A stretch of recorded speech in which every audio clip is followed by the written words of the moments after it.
Oh shit. Falcon fans, Falcon fans, Falcon fans, and of course, good old Falcon fans. Damn, mic was off. Uh One time for the fan.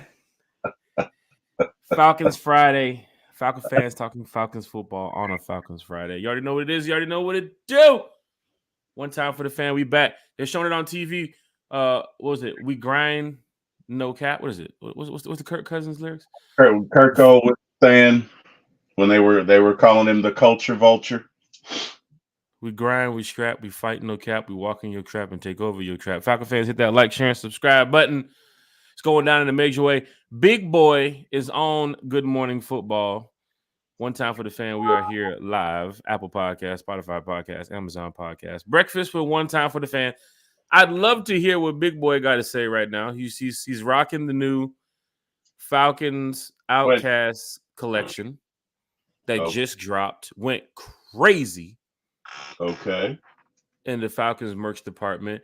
Also, the young lady who's on Good Morning Football wearing the red Sundays Falcons sweater. It's just a lot of support. Look, she's showing it right now. She's repping. If you're watching Good Morning Football, this is so cool.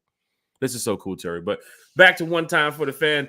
Big shout out to Carrie. Big shout out to Bodie. And of course, the homie T Will for my ATL Sports. One Time for the fan. How is everything going, Terry? Everything is going beautiful, my friend. Everything is well. Good morning, Bodie. Good morning, Miss Carrie. Good morning, Jack Spade. Hey, man, it's a Falcons Friday. Let's get to it, Jack. Let's talk about these dirty birds. Man, you talking about the Dirty Birds, and I'm looking to my left, and randomly, Big Boy's on, like I said, Good Morning Football, and he's talking with NFL Network right now about, just the Falcons' history, and he's talking about Vic, and of course they're going to talk about the current Falcons, like they're showing the Outcast collection right now. Terry, the Outcast collection went crazy. I think the only chance that Falcon fans have to probably get this collection is Sunday. I don't know if they're going to keep it online for a while. Still don't even know if it's sold out. Might have to check during the show, but Terry, it's sold out in minutes. And Outcast, as you know, represents Atlanta. And of course, with the Atlanta Falcons doing this collaboration, just your thoughts, man, quickly as we get ready to start talking some Falcons football. But your thoughts on this Falcons Outcast merch collection. Because Terry, when they released it, Terry, it went crazy. It sold out, Terry, in minutes. And the price, it was around like what I think like 160, I think it was with tax and so forth. So Terry, get your thoughts on how the Falcons are not only winning on the field, but they're also trying to win off the field. Hey, man. I mean, Outcast in Atlanta, they go together like, geez, like peanut butter and jelly, like Mm. ham and burger, like sugar and Kool-Aid. They just go together, man. I mean, when you think of the ATL, what's the first rap group that comes to mind? It's It got to should be be Outcast. Atlanta. Now, I will say for some of the YNs out here, I'll just throw it out there. Terry, go talk to your kids about the YNs. I'm sure you've probably seen this slang somewhere online. They don't really know too much about Outkast, because I was talking to somebody the other day and I said, give me your top 3 rappers from Atlanta. And he failed to mention Outkast. But of course, if I'm speaking to somebody who grew up with us, Terry, who grew up, you know what I'm saying, with your Right. 112, your Jazzy Tees, your Central Station, you know what I'm saying, your Body Tap, you know what I'm saying? What else? What else, Terry? Velvet Room. You knew of Outkast, right? So the collection right here that is being sold, it's just going crazy. But yeah, Terry, I hear what you're talking about, man. I'm with you. I mean, hey, man, when I think of Atlanta, I think of Southern Playalistic Cadillac funky music. I Mhm. think of elevators. I think of B.O.B. I think of, gosh, I think of Hey Ya. I mean, I just, Outcast is Atlanta. Outcast is Atlanta. The two are synonymous. So, I mean, if you don't know your history, I don't know what to tell you, but I mean, when I think of New York, I think of Babe Ruth. When I think of Atlanta, I think of Outkast. Of course, I think of my Falcons and Braves and whatever, but I mean, Outkast has been doing it for 20 plus years, damn near 30. I mean, respect is due. They are the kings of ATL hip hop, and if you don't know, you should know. So anyway, I'll get off my soapbox, but I think that the marriage of Outkast and Falcons is appropriate. I think it's long overdue. I love it. I think the sweatshirts are great. I hate I didn't get a chance to get one, but hey, represent. That's I mean, how. you still get a chance to get one, Terry. Let me know. I'm gonna be at the Benz on Sunday. You know what I'm saying? So I can slide in that team store real quick. Go ahead and grab them. I'm guaranteeing you the line is probably going to be crazy at the team store for the Outkast merch because it's one of a kind, man. So big shout out to Outkast for this collaboration. But Terry, Yes, sir. there's some other collabs going on within the Falcons. I'm talking about, man, the offensive line, the defensive line, the secondary, the coaching staff, the fan base. They're afraid the Falcons getting involved. Everybody's a part of this winning culture here in Atlanta, Terry. So I do have to ask you, man, how good are these Atlanta Falcons? We're gonna get to the chat here in a minute, but Terry, how good are the Atlanta Falcons in your world from which you've been seeing? Because we've talked on the podcast for weeks, for months about these Falcons to prepare for the season. And now, Terry, we're getting ready to go into week 9? I think it is. You got a first place Atlanta Falcons team. So remember, Terry, go back to the summer, go back to preseason, go back to the draft, go back to free agency, go back to all this that led up to a now first place Falcons. How good are these Atlanta Falcons, Terry? They have the potential to be very good. We haven't played our best ball yet. I don't think we've come close to that. We've not come close to playing a complete game yet on all facets of the ball. We have the talent. We have the talent to win it all. Will we? Don't know.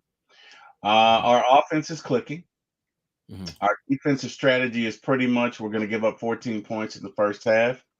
We're going to come out. We're going to hold you to under 9 and kick your ass in the second half. And it's pretty much been working. Special teams is okay. They've been somewhat inconsistent. But as far as the potential of this team can pretty much put up 30 on anybody on a given day if execution is where it needs to be. Now, how good are we? Well, that remains to be seen, Jack. Again, we're 5-3. We could easily be 7-1. We could just as easily be 1-7. We've had a lot of things to break our way. We played the Eagles and they were down a receiver. Both times we played the Bucks, they've had injuries. The Saints were down some folks when we played them. So we have had the proverbial ball to bounce our way. Now, does that mean that we wouldn't have won the game without that? No, it doesn't. But it does have to be taken into consideration. We've yet to also don't want to cut you off. You do also have to look at even some of the losses. I mean, the Steeler game, if you're playing that Steeler game around week 4 or week 5, you're possibly looking at a win versus that week 1. It felt like a 4th preseason game going into that matchup. And even Kirk talked about it around like week 3, week 4. He had to get in rhythm. He had to get in stride with the guys. He had to remember the preseason. He was wearing the red jersey. You couldn't tackle him. You couldn't hit him at practice. He had to get, into the game. It felt like Kirk was taking some time to, get the motor running. But once he got clicking, man, now you can see the offense is moving. The team is moving in the right direction. So, Terry, I agree with you. I think you're 100% right, Jack. I think the first 3 games were basically just Kirk and the offense's preseason. And that's fine.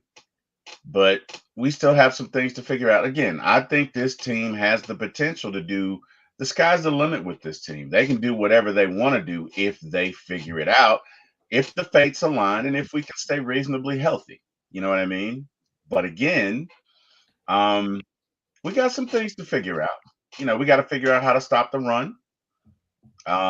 We may need to add some personnel. We may need to make a few trades. We are not perfect, but we are a good team. Offense right now seems to be the strong point. We typically, if we can't pass it, we can run it. If we can't run it, we can pass it. There's not a team out here that I believe that can shut down both. So it's really just about if we can figure out a way to rush the passer and stop the run, or let's just say rush the passer, I think our odds of advancing deep in the playoffs multiply. Because again, with this secondary, you start to give that quarterback little time, you're gonna see those interceptions go up, way up. So, those are my thoughts. What say you, Jack? Hey man, I'm talking about a team right now that got the city riding behind them. Kirk Cousins definitely put this offense on his back. And Bijan Robinson, Drake London, Kyle Pitts, man, these guys are doing a great job of assisting with, being in the right position at the right time, the right assignments, where they're supposed to be. You can see that the offense is moving. That makes you feel like that 2016 Matt Ryan feeling, like when he was here. And of course, Julio and some of the guys that year. I mean, Terry, we was clicking in the right direction. Like you said, we can go shot for shot with teams back in 2016 too as well. Like we wasn't scared if you went up 9 points or 10 points. We can go touchdown for touchdown with you. I think this offense is getting in rhythm to a point where this Sunday's game against the Cowboys, which we know Dak Prescott wants to throw the ball, but if the Cowboys go in there, and this is not a game like Seattle, I think this is going to be, a Falcons win, definitely. But I think the Cowboys got to look at, we have to score 20 or more on these guys, right? It's not going to be, you can't beat the Falcons going in there with some 16-10 win. It's not going to happen. Not with this offense, right? Now, I understand the Seattle game was probably the worst disappointment. I mean, it's the disappointing loss of the season, but I don't think we should have another loss like the Seattle game. The Seattle game was an eye-opener, right? You can't allow these teams to jump out on you. You can't allow these teams to, expect them to just pass the ball all the time because they're known to pass 40, 50 times, because Seattle came out there and ran the ball well on this too. Defensively, they got after it. Right? Even in the Seattle game, it wasn't as bad as folks think. If you look at the stats, the defense gave up 10 points. Yeah. Now, offense gave up a fumble, but the defense, I'm talking about in the second half. Interceptions too as well. Right. But the defense gave up 10 points. And what happened is once because we did our typical thing, right? We gave them, I think they scored 17 points in the first half. Then we came out, we did our normal thing. We go down, we scored a touchdown, now it's 17-14. And in our minds, okay, we got this. And they come down and score a touchdown. And I really feel like we panicked. And then, of course, I believe somebody got hurt, right? One of the guards got hurt. I think I think it was, was it Bergeron? I think it was Bergeron. I think it was Bergeron. It was Bergeron that game. Then you could see them start to blitz and get home. And I think we kind of panicked a little bit. But I mean, even in that game, the defense in the second half did their job. Yeah. Yeah. And we do talk about any given Sunday too as well here on One Time for the Fan, because the Falcons were riding a 3-game winning streak as the Seahawks were coming off of a 3-game losing streak.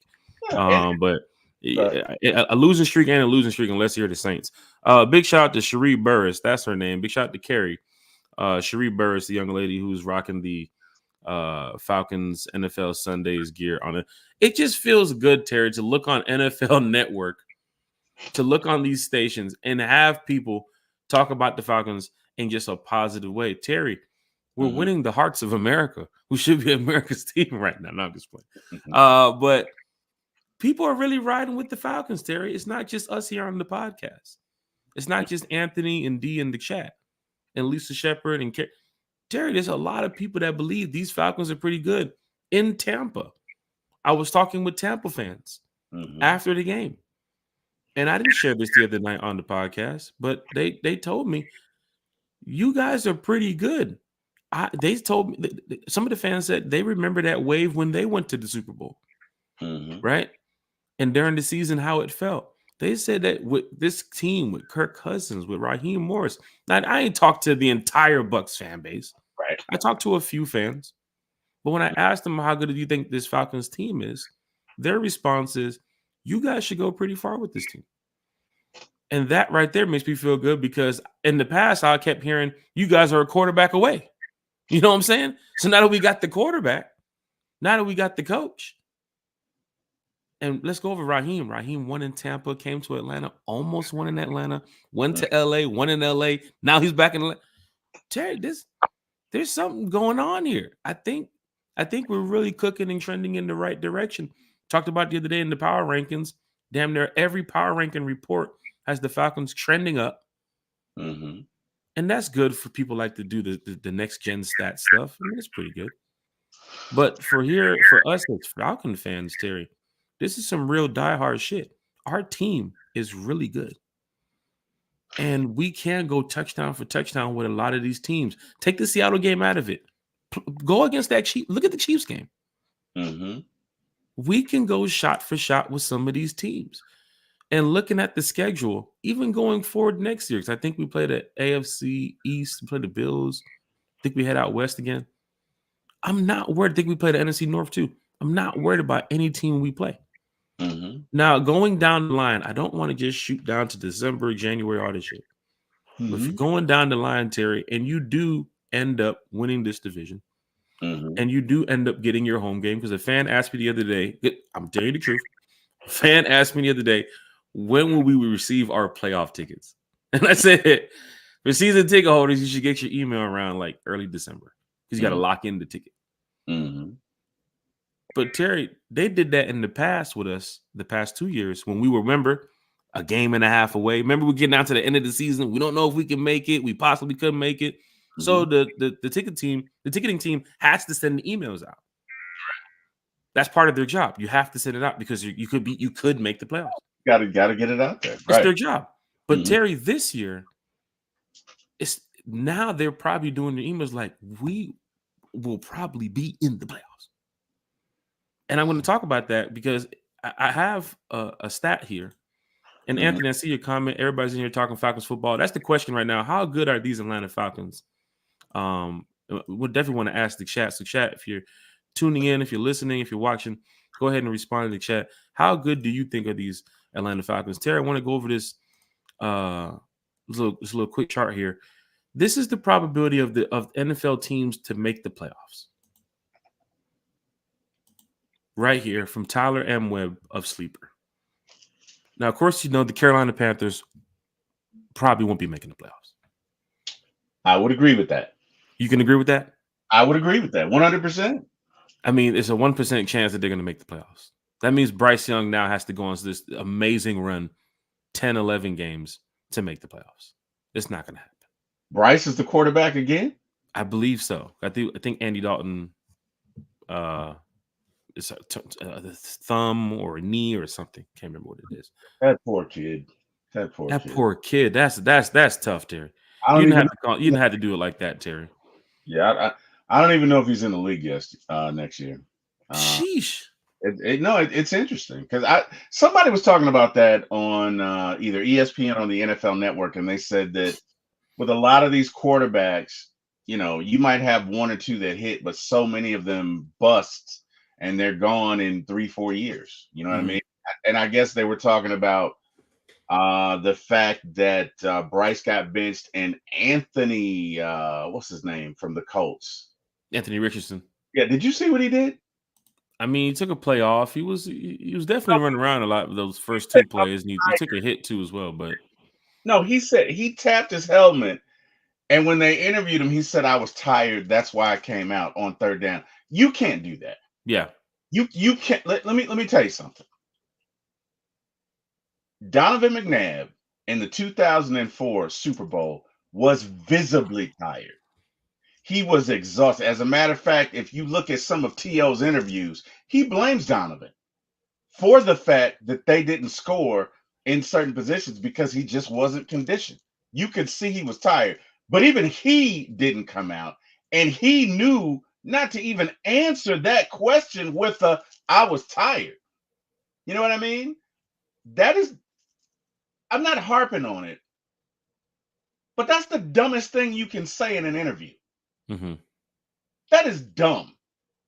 That's like your boss calling you saying, hey, you called in sick. Why did you do it? Oh, I just didn't feel like coming in. Oh, okay. That's dumb. Like you are the leader of the team. You are the leader of the team. And I'm not going to make a big deal about it because he's not a Falcon anyway. But my point is, so many of these quarterbacks coming out are busts. So, while all of these folks were saying, oh, you should get this guy, you should get that guy. Matter of fact, the guys that they wanted us to draft, I'm curious, how are they doing? I haven't even paid much attention to Dallas Turner or Latu or some of those guys. Can definitely check up on it and look and see. But Terry, even going back to when the Panthers went after Bryce Young, like just those moments of, oh, we got the guy, that's our guy, and leading up to it, that we got that he's going to be the number one pick. Man, sheesh.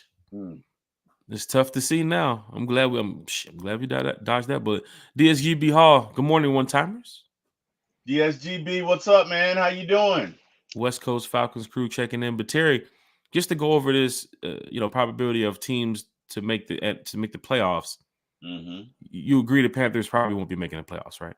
I agree. They suck. So let's get to the top of the list. I think we can all agree that the Chiefs will probably make the playoffs. I would agree. Pat Mahomes could probably sit the next 2 games and they'll probably still make the playoffs. I would agree. The Houston Texans, even with a loss last night, will possibly make the playoffs. That AFC South, the Jags are looking bad. The Colts are bad. Titans don't even know. The Titans are like the Panthers of the AFC South. And the Texans are going to win this division. The Bills, as you can see over there in that side too as well, the Jets not looking well, even with a win last night. They're still struggling on some things. The Dolphins, even with Tua back now, I mean, I don't think they have a chance to win the division. Can I drop a nugget on you, Jack? Go ahead, brother. You know who the number 1 defense is in the league? I believe it's the Jets. No, they're number 2. Mm-hmm. It's the Tennessee Titans. So for all of you Falcons fans out there who like, oh, we need to rush the pass rush, they got the best defense in the league, and they suck. They suck big donkey hooters. Because you know why? You can have the best defense. You can even have the best offense. But if you don't have a strategy, if you don't have a way that you know how to win, if there's not a plan for how you do things, it doesn't matter, right? Mm-hmm. Now, do we need a pass rush? Yes. There's reports maybe of that same Tennessee defense that Harold Landry could be on the move. Right. But my point, Jack, my point is, to all of these folks talking trash about Raheem and Jimmy Lake, they win. Yeah. They win. Yeah. They typically give up 14 points in the first half, and then they come out in the second half and they lock it down. No, it's not pretty. As a matter of fact, it's like death by 1,000 paper cuts. It's hard to watch, especially in their first half, as these people drive down for 15 plays and so many first downs and score. But there's a method to it, Jack.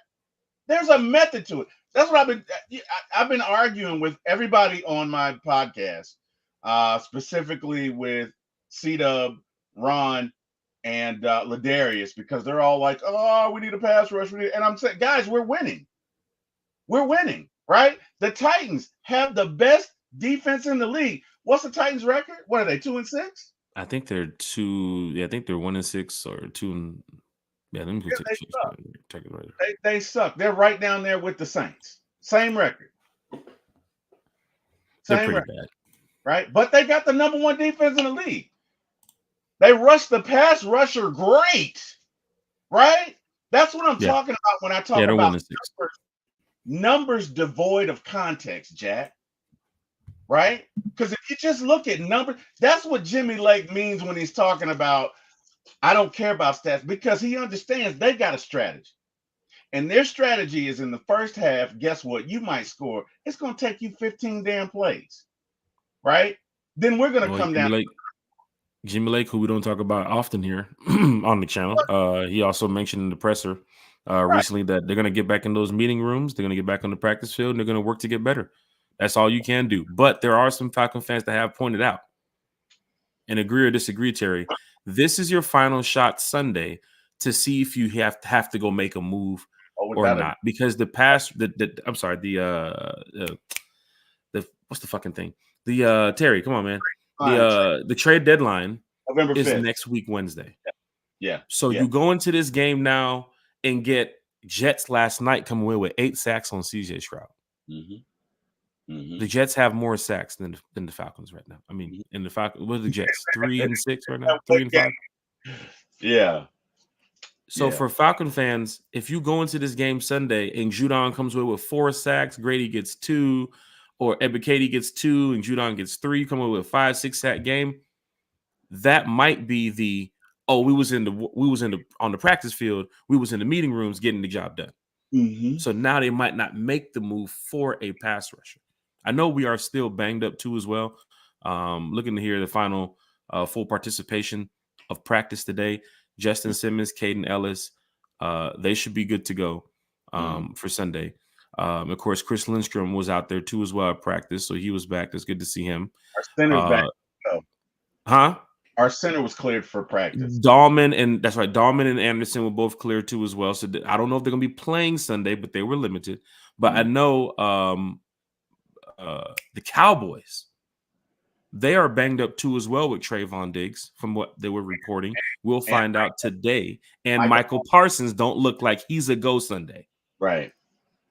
Which is good for us. That's good for us. But I mean, we played Seattle's defense where I still can't remember who the hell's on that defensive line. But we have a guy that, he can create a problem if he's out there on that field for the Cowboys. Mm-hmm. Right. There's a lot of fans that said, hey, you should have drafted him instead of drafted Kyle Pitts.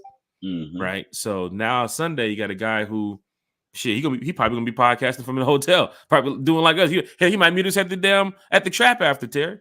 At the spot. When Michael Parsons is looking, man, he gets podcasting. The wings. Because somebody mentioned it the other day, like Trayvon Diggs and Michael Parsons were doing the podcast. Like, you guys can make the podcast, but you guys are not playing Sunday.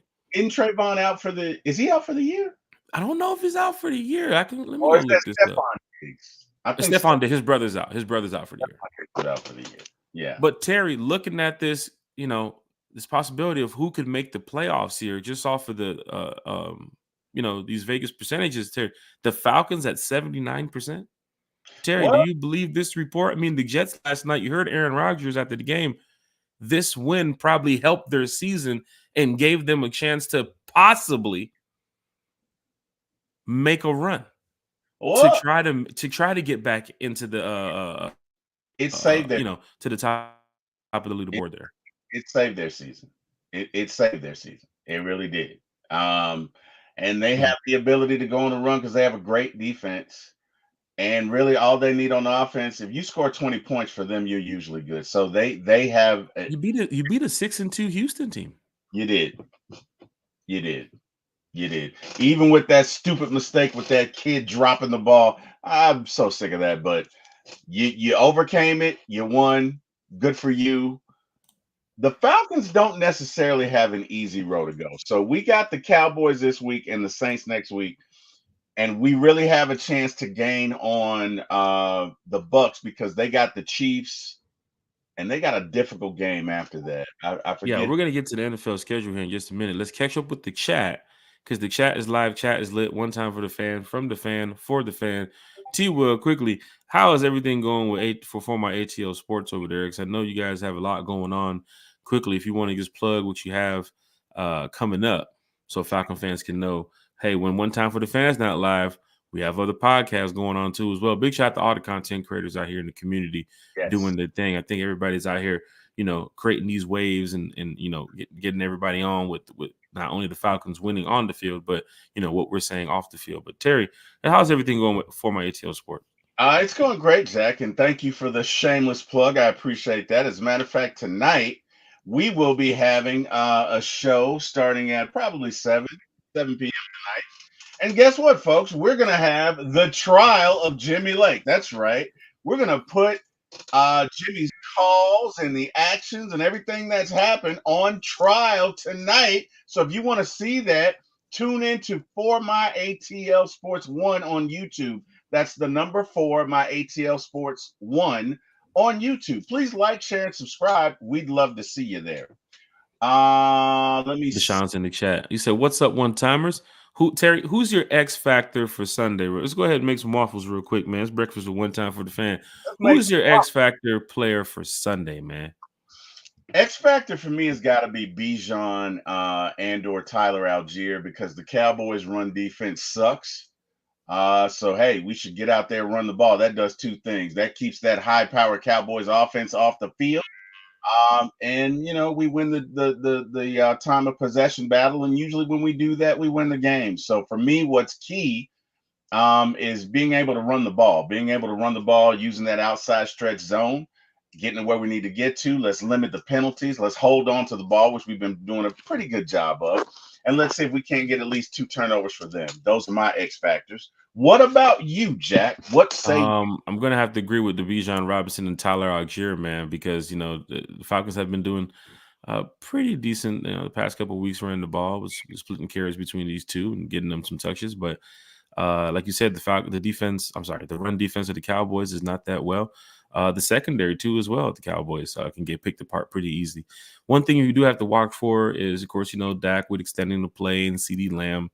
And of course, with what they try to do on offense, but there is some miscommunication. There's something going on there with the Dallas Cowboys right now.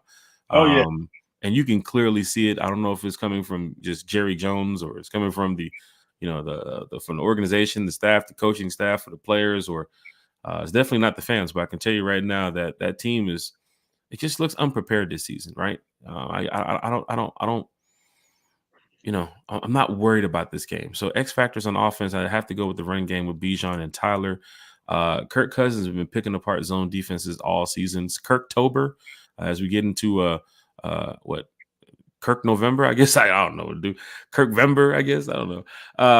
But I think another X factor on defense, man, you got to go with Jesse Bates, because Dak Prescott throws some crazy ass passes, man. He'll throw some shit where it's a post route. He's throwing 10, 15 yards over the post route. And of course, we have our 2 deep safeties with and Justin Simmons, who's possibly should be back on Sunday. It would just be great to have those 2 safeties lurking the field, knowing that Dak Prescott is going to try to throw the ball deep, right? We've seen him in a couple games this season try to throw the ball 40, 50 yards down the field.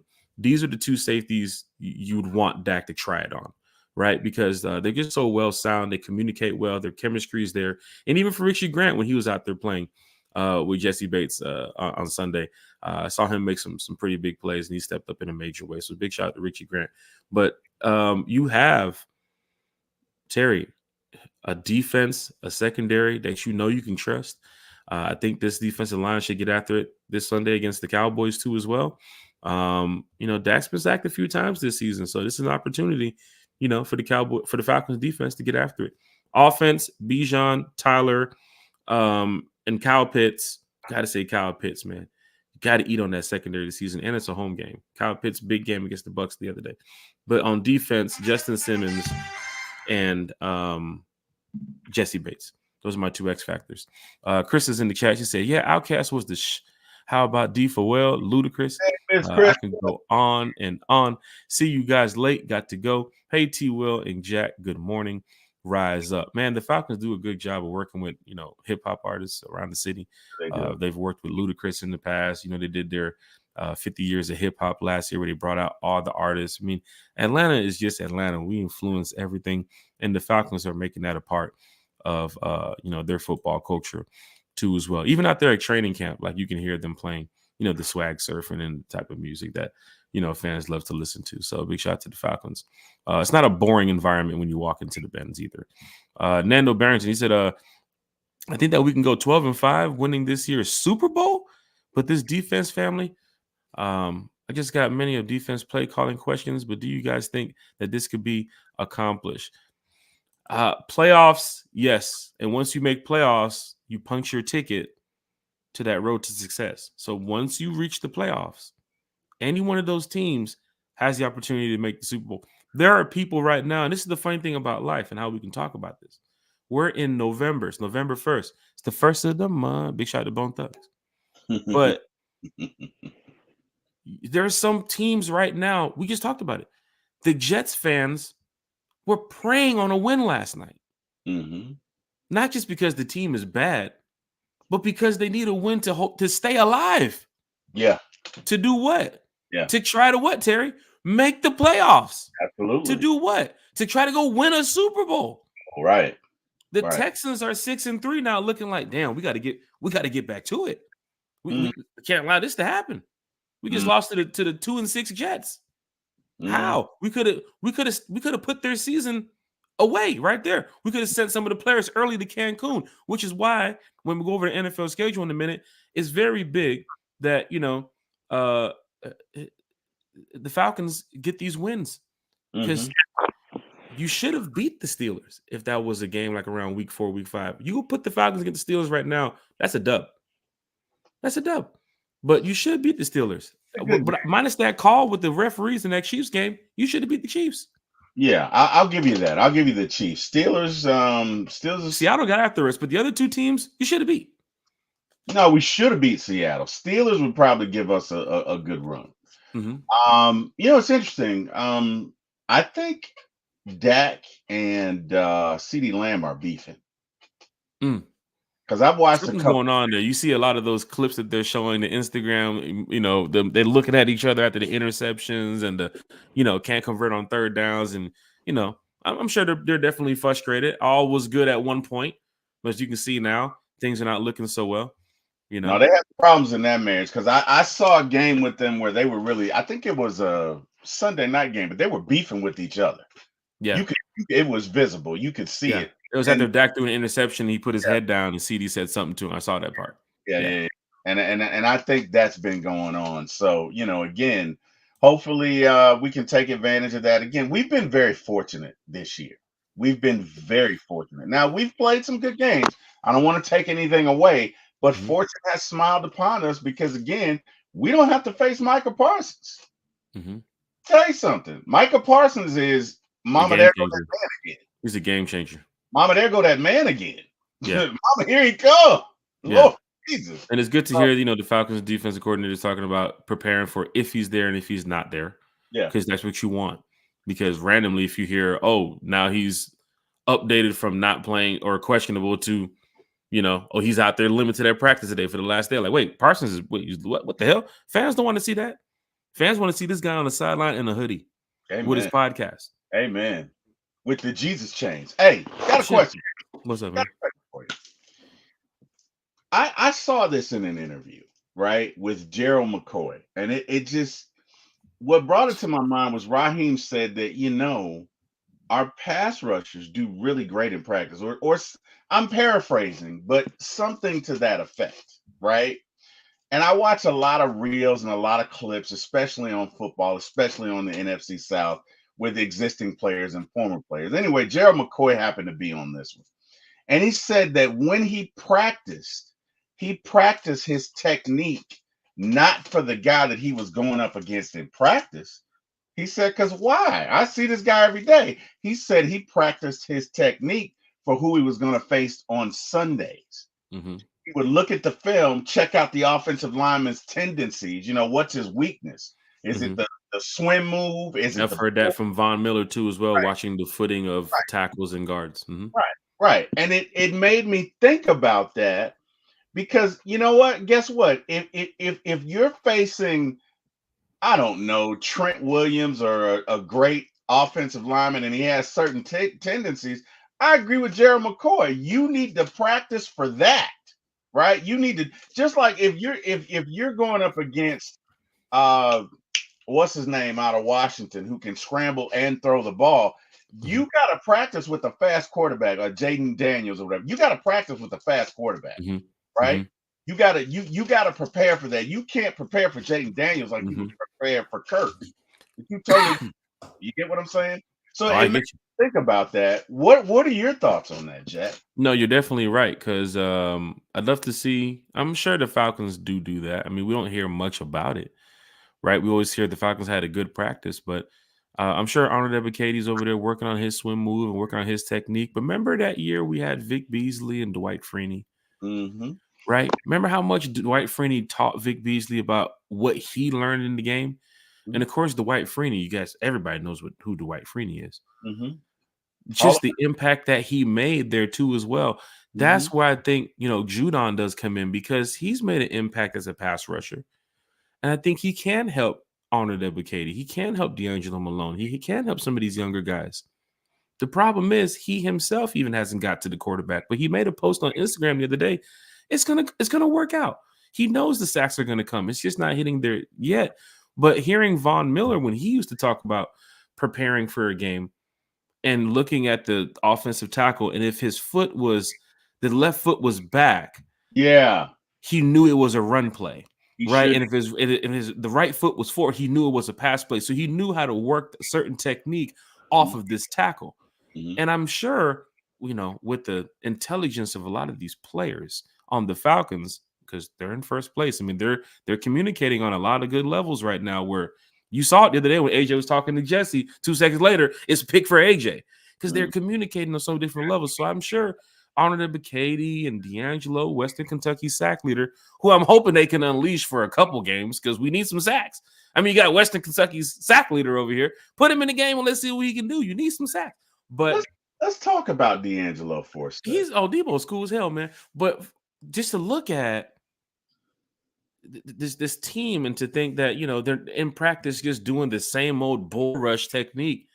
I hope they're not doing that for 8-9 weeks straight. That'd be ridiculous. I'm sure they're working on, technique and, swim moves. And of course, how to get through these gaps a certain way and stunts and everything. Now in practice, it works because you're going up against, second team and that type, the scout team and everything. But when the game's a little bit different. But the problem is last night with the Jets, I saw it, man. I saw some, man, I don't know, man. Give me some of them tackles and guards that was playing for Houston last night. Because I saw a couple guys, like, they just like Anthony Richardson to play. And I was like, damn, like, they finna chew you out on that plane back home, boy. Like, when they put that tape back on and say, man, how the hell did he just get past you like this? Like, that's what I want Sunday. And I think we can get that against Dak. I was hoping we can get that on Geno. Didn't happen. I was hoping we can get that on Andy Dalton. Didn't happen. But I know Sunday with Dak, I mean, we've gotten Dak to the ground sometimes here in Atlanta, man. And I think we can do it again. Last time he played in Atlanta, I think Adrian Claiborne had 6 sacks. So it's a big chance we can do it. But D'Angelo Malone, yeah, man. I don't want to take too much time on him, but he's a really good special teams player.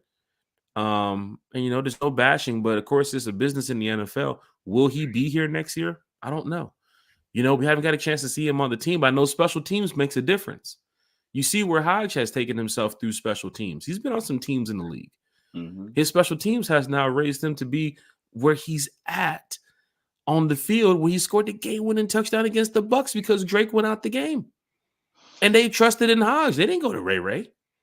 They didn't go to Bijan and they checked out on her screen. They trusted in Hodge because Hodge was like their London at that point. And what did Hodge do? He made do of his chances. He took it to the house. What did he do the week before that? He recovered the fumble against the Saints. He did. What did he do Sunday on that 4th and 1 fake punt? He made the tackle. He made the stop. He was on it. So special teams, D'Angelo Malone can make something here in the NFL. The thing about it is, with the last coaching staff, we didn't see him on the field. And with this coaching staff, we ain't seeing him much on the field.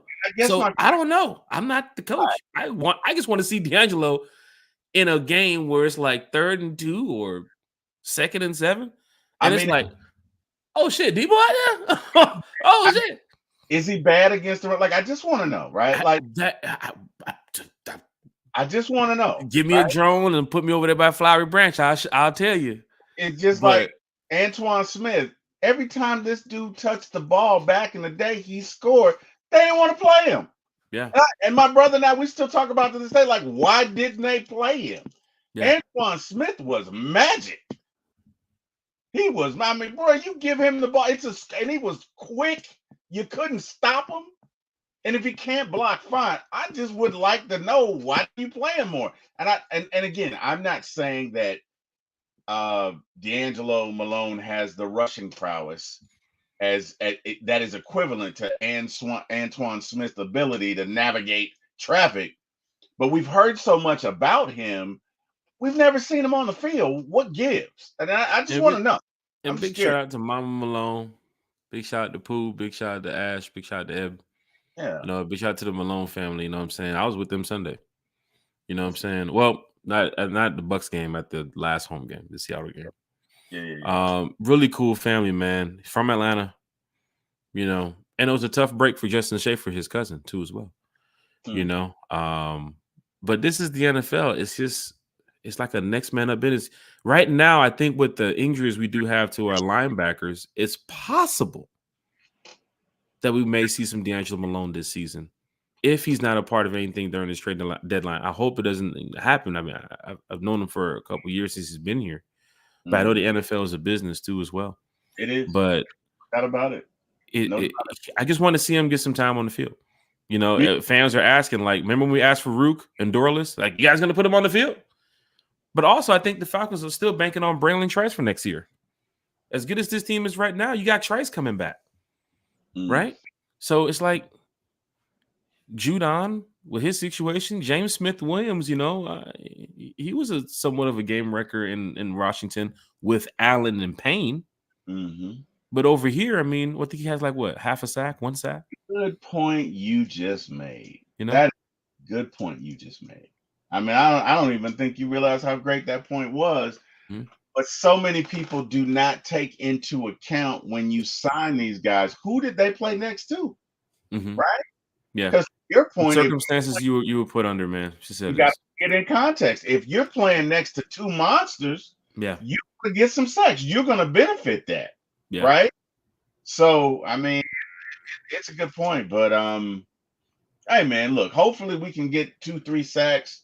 Let's get turnovers, and let's keep this thing going. I very much would love to see the Falcons go and get a pass rusher and one big ugly to clog up the middle. If it's I do think they are looking into those moves. Now, the funny thing about it, remember off-season, Terry, behind the scenes, there were moves that were made. We didn't know about it. Yeah. Nobody in the chat knew about it. Nobody that does these podcasts knew about it. It was only happening at Flowery Branch. They're really tight on keeping information within Flowery Branch, as they should be. Even if even the journalists don't know. No source is going to be like, "Hey, can you what you got?" I don't have nothing. Yeah. On these Atlanta Falcons, and it'll just be some random move. You can go into a win Sunday. This is random, but this is probably like new Falcons. You go into a win Sunday. You walk out of there 10, 14-point win. You get 4 sacks. The next day you make a trade for a pass rusher. Like, where the hell did that come from? You know what I'm saying? Like, that's just what they want to do. Yeah, and I know they have conversation in the background. What up, Dixon Way, by the way? And hello, Auntie Pam. Chat is live. Chat is lit. We're going to catch up with the chat. Pam Johnson's in the chat. When we get to the NFL schedule here in just a minute and the standings, Pam Johnson's in the chat. Nando's in the chat. Georgia, Texas boys in the chat. Big shout out to Christy Lewis in the chat too as well. Good morning. Breakfast at one time for the fan. Falcons fan talking Falcons football on a Falcons Friday. LaMarcus Boyd, the West Coast is up. The West Coast is checking in. The Dixon Way. Good morning. Good morning to the Dixon Way. Terry. Chris Taylor. Man, this is great. This is great. In Sterling Woods, Chris Tyler, what's going on? Okay. This is great. Shut up, Siri. Shut up. Siri's mad at you. Stop. Let's go over here to the games on Sunday here. I know we have a big matchup, but there's some other games that we have to talk about here. Dallas Cowboys, 1:00 at the Benz. Terry, who you got? I got them Falcons, man. Of course. At the end of the season, you're gonna realize, oh damn, I picked the Falcons to win every game. I did it, but there's a way you do it, Jack. I've been having this argument with my brother for years, man. The Falcons to win every game. Every game. No, you're gonna get on the Falcons podcast and say, you know what? We're gonna lose Sunday. I'm not. We're gonna lose bad. I'm not. We're gonna get our ass kicked. I'm not. Everybody does it, man. It's all part of the game. Prediction at the beginning of the season, nobody goes 17-0. Nobody does. Right? Now, when you're in the moment, when you're like making a prediction for that week, that's different because let's be honest, what fan wants to hear, oh, we got no chance? Nobody wants to hear that. So the context is different. But at the beginning of the season, I just think it's silly to say we're going undefeated. The last time somebody went undefeated was 2007, which was 17 years ago, right? My son was 2. So I'm just saying, right? But yeah, for all intents and purposes, hell yeah, I think the Falcons will win this game. We got a good team. We should. We're at home.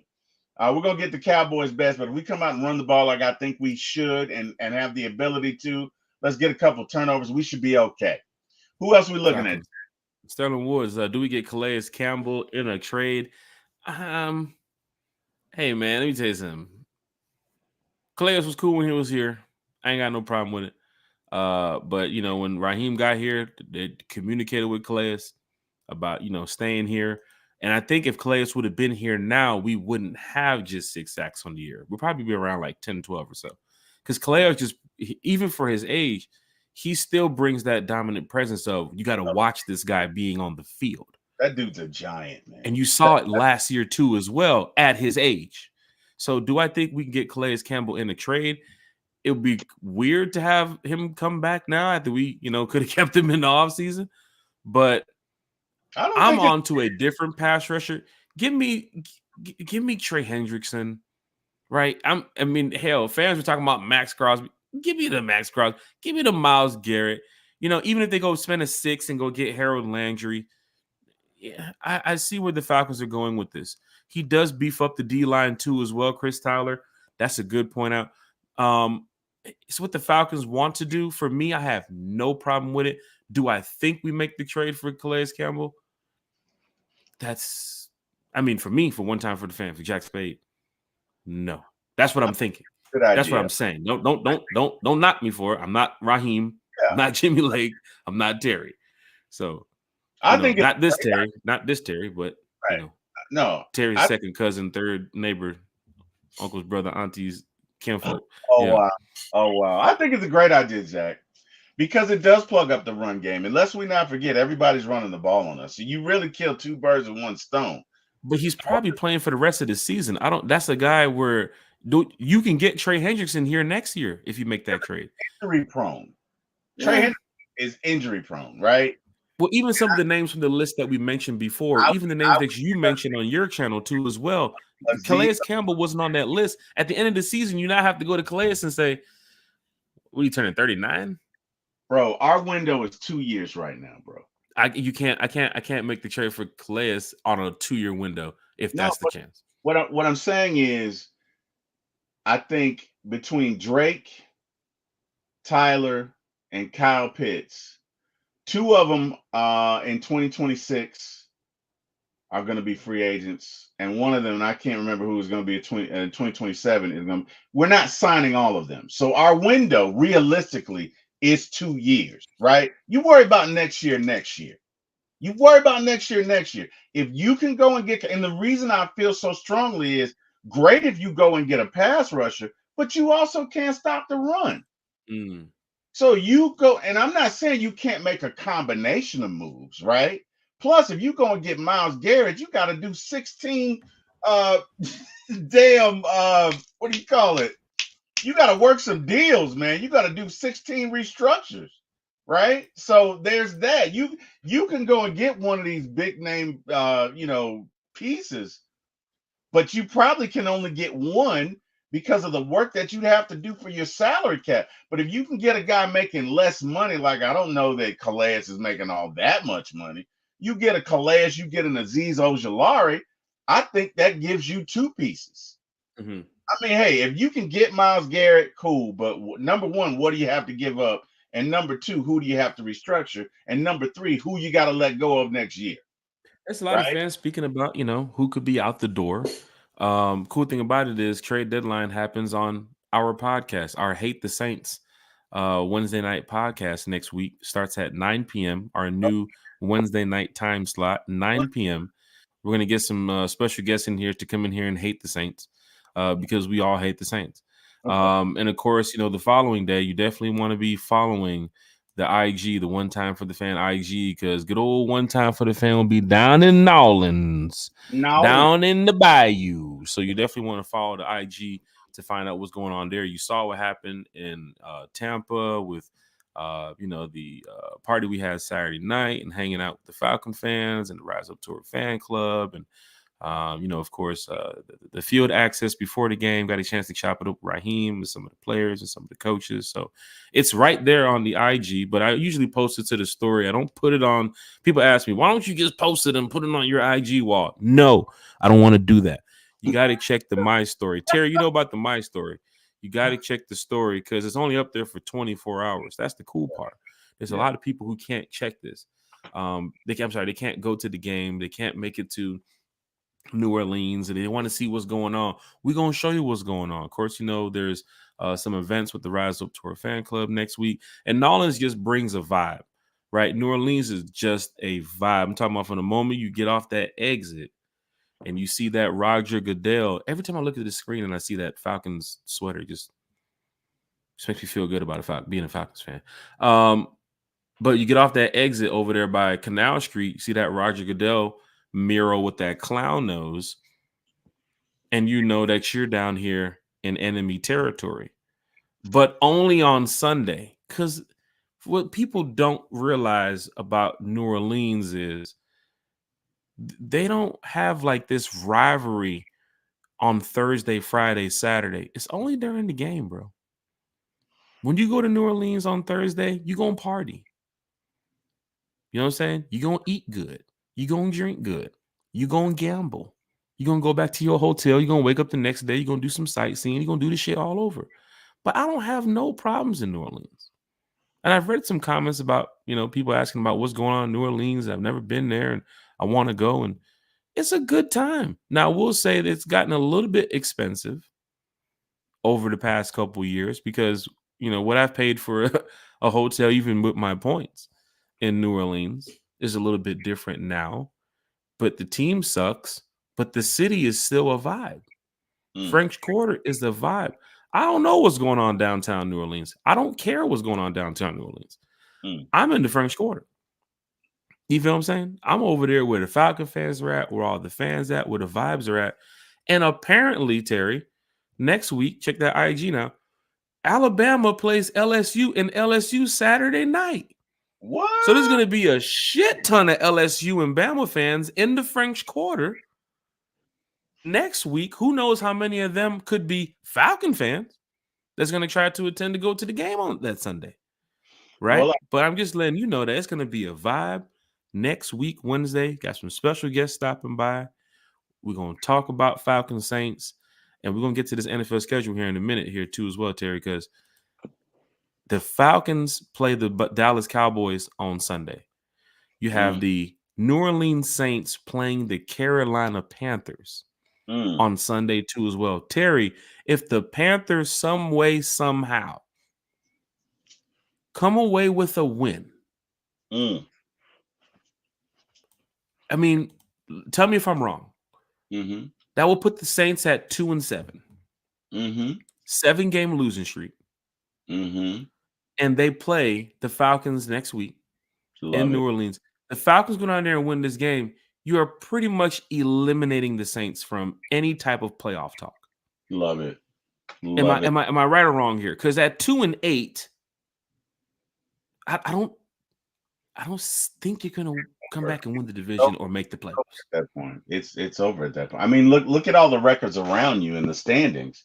I don't think you're gonna get into the playoffs with 8 losses. I mean, I could be wrong, but you got the Cardinals at 4-4. So it's probably going to be one team coming out of this division. It's probably going to be the Cardinals or the Niners or the Seahawks. Only one team going. Over here in the South, it's possible 2 teams can go. If anything's going to be Falcons, Bucks. But here's the problem. Every team in the North is winning. Right. That's what I'm saying. 6-1. I'm sorry. You're not going to get in there with 8 losses. So it's not possible getting there with 8 losses. Even with 7 losses right now, the Saints can technically start heading to Cancun right now. Most players right now for the New Orleans Saints have probably started booking their winter vacations. Right. So you got the Commanders, maybe the Eagles. Kamara inactive week 13. Why is he inactive? I don't know. Because he's in Cancun. There you go. You got the Cardinals. Well, you got somebody who's going to win the NFC West. And then the other 2 wild cards are probably coming from the North. So the North or the East? Because, I mean, the Eagles and the Commanders might get out there and run the division. And then the North is the problem. Because the Lions are 6-1. The Packers are 6-2. Vikings, who we play in a couple of weeks, are 5-2. And the Bears are 4-3. Right. You know what I mean? We have to, more than likely, win the South to get in. Yeah. So, and you're definitely not going to get in with 8 losses. I mean, that's, unless. Go ahead. No, it's on you. I want to mention something in a minute. Go ahead. You're not gonna. Their season is just about over, Mm-hmm. right? It's on hold. It's Mm-hmm. pending. That order's getting ready He to go. said is pending. It's pending. That season's just about over. Because again, I know and you got the Lions and the Packers and the Vikings. They still have to play each other. But even if they split, that's not enough to overcome 8 losses, Yeah. right? I mean, the Saints, other than the Panthers, they got the worst record in the league. Yeah. It's not, you know what I mean? They would have to win out every game, and I just don't see that with the quarterback that they have. Has David Carr been cleared to come back yet? Do we know? There's reports that we're still waiting for this final practice is about to start for most teams here in a minute. Their final walkthroughs, I'm guessing, for the day. So around like 3-4. Terry, by the time you do your show tonight, you should hear who gets full participation in Yeah. practice today for most NFL teams. Just to point out, even if the Falcons do want to say it lose to the Cowboys Sunday, you have the Buccaneers playing a tough matchup Monday night against the Kansas City Chiefs in Kansas City. The undefeated Kansas City Chiefs in Kansas City. Now we gave Kansas City a good little run back in week 3. Mm-hmm. This Bucs team that I saw last week with no Mike Evans and possibly no Godwin again, I don't think they're going to have a chance to beat these Kansas City Chiefs. So even if the Saints do some way come away with a win against the Panthers, they gain no ground on this. Even if the Panthers some way do come with a win over the Saints, they gain no ground with us. They're fighting for draft picks. I'm just going to put it out there right now going into week 9. These two teams right here are fighting for draft picks, the Saints and the Panthers. We're going down there to New Orleans to sweep these boys next week, and we're sweeping the Panthers. So either we're going 5-1 in division or we're going 6-0 in division, but it's going to happen. Got to do it. Hey, check out Dixon Wade's comment. He says to get Myles Garrett, you'd have to give up 2 first-round picks and a second and Bijan. Nope. I highly doubt No, that's not happening. That's not going to do it. That's but no, we look at these next 2 I got games. some souvenir cups they can get. Got about 20 of these. Yeah, send it to them. Absolutely. That can be a part of the package. Look, we have to win these next two games, Jack. I mean, it's there's no doubt about it because the next 2 games for Tampa Bay, they play very good teams. Yeah. And so Tampa has the Bucks. I'm sorry, they got the Chiefs and the 49ers. Yeah, Tampa has, and they go out to San Fran, don't they? Yeah. No. San Fran comes to them. Oh, San Fran goes to them. Okay. But still, you got the Chiefs and the 49ers. So if we can win 2 and they can lose 2, that's essentially a 4-game lead. We're up 1, we'll be up 3, but because we swept them, that's the tiebreaker. So if we can win these 2 games and they can lose these 2, that's essentially a 4-game lead. Right? Now let's go into who we play after the Saints. You play a 5-3 Denver Broncos team who has a tough matchup against the Baltimore Ravens this Sunday. And then after they play the Ravens, they got to play the Chiefs. So a tough matchup for the Broncos the next 2 weeks. And then after they play the Chiefs, guess what they play? They play us. So, man, I'm telling you right now, the Falcons do probably have a chance here. I know Bo Nix has been decent so far this season, but if the Broncos go in there and get a win over the Ravens Sunday and then a win over the Chiefs Sunday, or they go 1-1 in either one, that's a decent game to watch for. Because I expect the Broncos to lose these next 2. I expect them to lose the next 2. Broncos have a very good defense. They probably will lose these next 2, which means they'll come in hungry against us. But the bottom line is these next 2 we gotta get. We're at the point in the schedule where the games that you should win, you have to win. There's no doubt about it. We're in it now. We are in it now. There's no turning back. Again, Tampa Bay is just 2 games behind us, essentially. So you play around with a big matchup, excuse me, Monday night against the Chiefs. They can be 3 games easily. Well, yeah. Well, they're 1 in the standings, but because we own the tiebreaker, because we swept them too, right? But we got to get these 2 games. That's just the bottom line. If we can get these 2 games, then we look pretty good because again, you got the Broncos, Chargers, Vikings, all good defenses. Then you got the Raiders, which you should handle. Then you got the Giants. have a good defense, but Dub. you should get them. Then you got the Commanders, which is going to be tough. Then you got the Panthers. So, out of those teams you just named, if you're naming 3 wins, Giants, Raiders, Panthers, that's 8 wins on the season. So now you have the Cowboys, the Saints, the Commanders, the Vikings, and the Broncos. Well, the Cowboys and the Saints you got to get, right? So if you get the Cowboys and the Saints, we're what? That's 10. You're at 10 wins right now. Right. You're in the playoffs. Right. You're in the playoffs, Terry. You're in the fucking playoffs. You're in the playoffs. You're in the playoffs. You're in the playoffs. And we still got 3 more teams to go. You're in the playoffs. Do the dance, Terry. Do the Kirk Cousins dance. We're going to the playoffs. We're going to the playoffs. We're going to the playoffs. Oh my God. But we're going to the playoffs. Here's the thing. The Bucs schedule gets easier after the 49ers because then they got the Giants, the Panthers, the Raiders, the Chargers, the Cowboys, the Panthers, and the Saints. Cowboys beat the Bucs. I see that win. I don't know, man. I don't know about this Cowboys team. I don't, because by then they can have some folks back. So that's why I say these next 2 games are critical for us because Tampa Bay really has a cupcake schedule after that.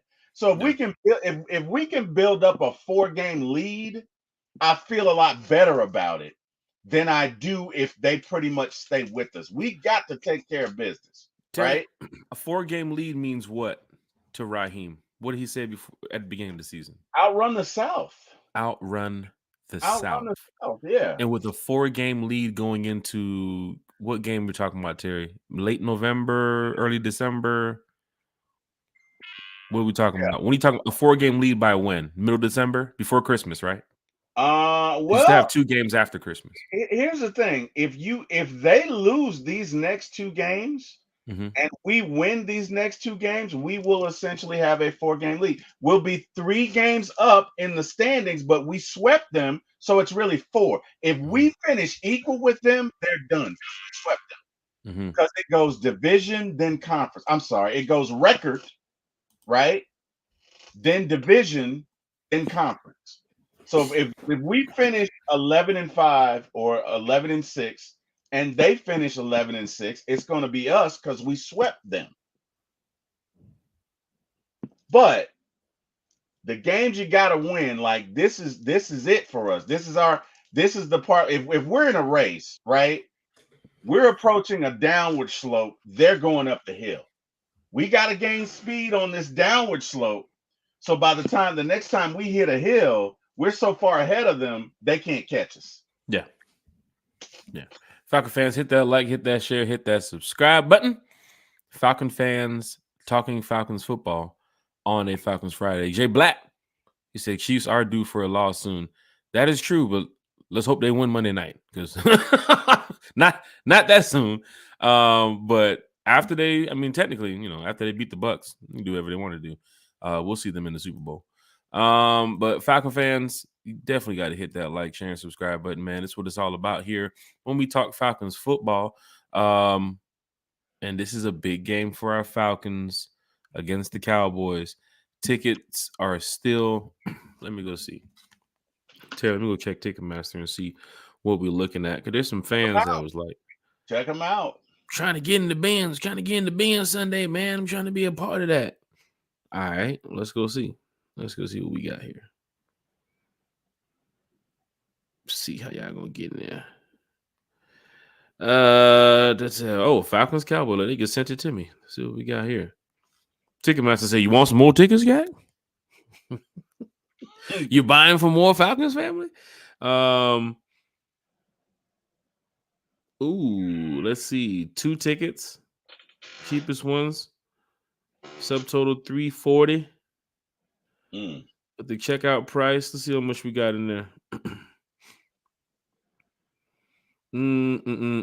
This is in the 300 level. All right, 421. For the 300 level? Damn. Yeah, 421 for the 300 level. So that means section 310. So Section 310. Let's see if you want to get down in the hundreds. Let's see you want to get down in the hundreds. 100. That's got to be 12 to 1300. 104. Let's go to section 104. That's corner end zone. That's $640 for 2 tickets on your sub. One time for the fans, from the fan for the fan. You know, we're over here talking ticket prices for Sunday. $791 for 2 tickets if you want to sit downstairs on the 104. Now, you know, there's some fans that's like, man, Jack, I like sitting on the 50-yard line, man, one of them bougie brothers. All right, bet. So we'll put you in section 110. That's the all-inclusive area. Let's see, 1600 row 4. Woo! 1 ticket or 2? Damn. Woo-hoo! Motherfucker gonna be outside the stadium like this. Looking at them damn club prices. You're gonna be at the tailgate like this. Damn. Woo! Yeah, so 2 tickets in the club area, all inclusive. Damn. All inclusive. That's the big boy. 3,200 is your sub. $4,000 will get you down there on the 50-yard line Sunday. Shit. $4,000. I think Beyonce's ticket was around that price too as well.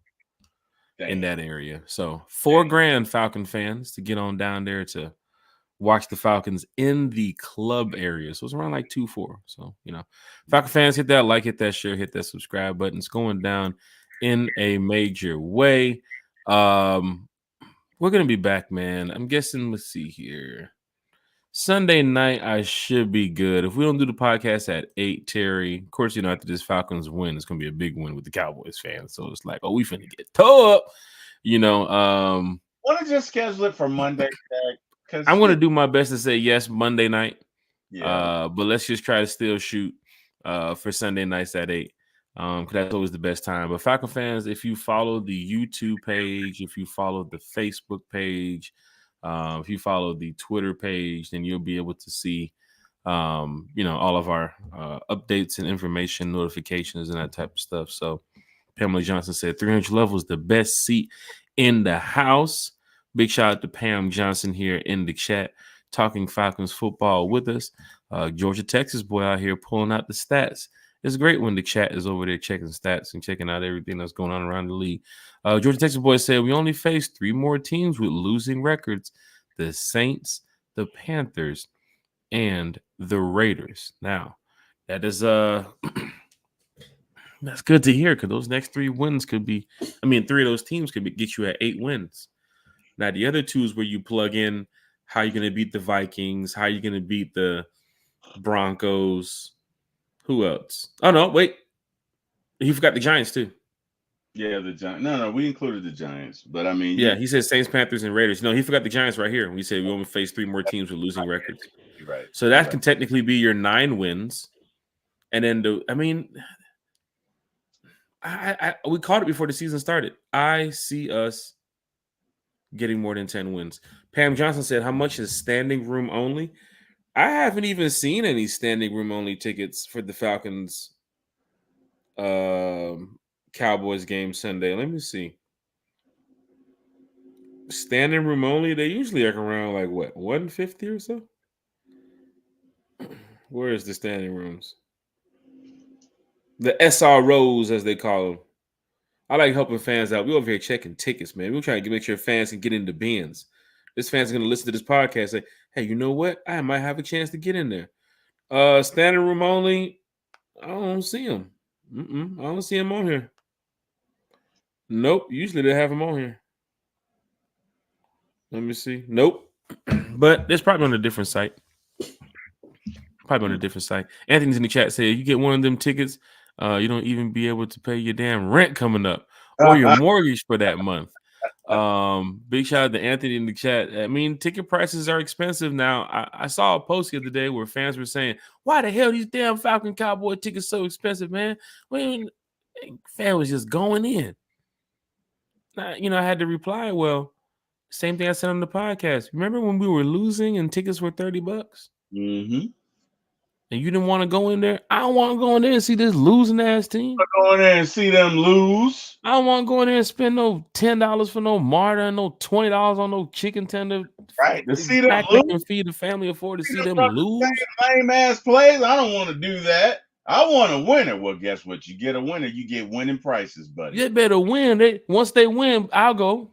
Yeah. But once they win, I realize that the ticket price is going to go up too. Season ticket holders over there not finna sell no $30 tickets to no Cowboys game, and we in first place. Supply and demand. With one of the biggest fan bases in the NFL. Mm-hmm. You think we finna sell a ticket for less than $100 for one of the biggest games at 1 o'clock on Sunday? Not gonna do it. Not gonna be able to do it. It ain't gonna happen, fam. I was joking with John Fricky the other day from 92.9. I said they should put the damn Carolina Saints game for Sunday night. Why? Flex that game to Sunday night. Why? Who gonna watch it? So people can just laugh at them.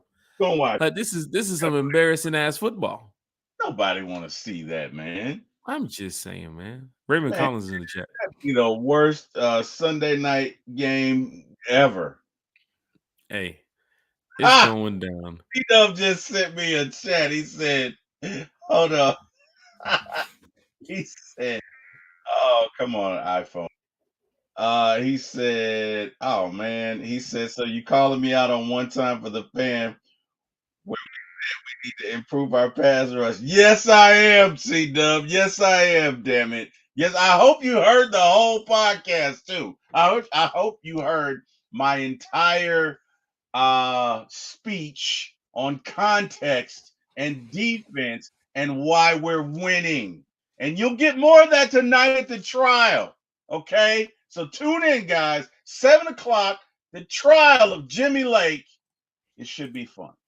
I mean, you was already, shouting out C-Dub when we getting ready to wrap up the podcast. Go ahead and get the rest of your shout-outs in, T-Will. All right, brother. I will do that. Got to give a shout-out to C-Dub. Got to give a shout-out to Lisa Shepard, Tiff Range, Jabri Harper, Ron Thomas, and my man Ladarius, who is hilarious. Hey, that rhymes. I want to thank God because would not be here without him. He continues to bless me, woke me up this morning. I got no complaints. I want to thank every fan in the chat. You guys have been anywhere, but you chose to spend your time this morning with us, and we appreciate that. We thank you. We cannot thank you enough. And last but not least, I got to thank Mr. Jack Spade and my brother Eric Parker for getting me in this business. And Mr. Jack, as long as you keep inviting me, I will keep coming back. And with that said, I'm going to pass it on to you so we can announce this Falcon victory, and we're going to kick these Cowboys. You know what? Go ahead, Jack. Hey, man, it's going down in a major way. Falcon fans. Wait, Jack, I'm sorry. I forgot. I got to do my bad. I'm sorry. You can see me at For My ATL Sports 1. Again, that's the number 4, My ATL Sports 1 on YouTube. Please like, share, and subscribe. All right, Jack. Now you ready? Go ahead. Sorry about that. You are perfectly fine, my brother. It's going down in a major way for all you Falcon fans that's heading down to New Orleans next week. Now, been telling y'all about this parade for a while.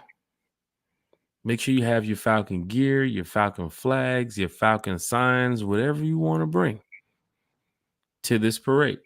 For the fans that asked about the vehicles that's kind of, drive behind us playing the Atlanta music or whatever, we can't do that. New Orleans Police Department is not allowing that. But definitely go ahead, grab your Falcons gear, turn up with us next week in New Orleans for this Falcon fan parade, man. And the Rise Up Tour Fan Club, once again, always putting on events so people can have a good time out there on the road. But we lit next week, Terry. We are lit down in New Orleans. And if some way, somehow, Carolina comes away with a win against the New Orleans Saints, then the Saints will be sitting at 2-7, welcoming those first place Atlanta Falcons down to the Bayou. Man, that And game is there's nothing better like, than Falcon fans on a Falcon Sunday in New Orleans for the win, man, that for the game sweep. that game is gonna be like watching two 55-year-olds fight in a prize. Man, nobody want to see that. Mhm. Oh, that fight will be 3 rounds. I'm tired. And I'll be one of the people fighting. I'm tired. It's Oh, bad. It's bad. They might have to tag somebody in and get a substitute, whole WWE style. Jabri Harper, Rise Up Jack Spade. Matter of fact, let's hit up the blackjack what table. Jabri's going to be in New Orleans too as well.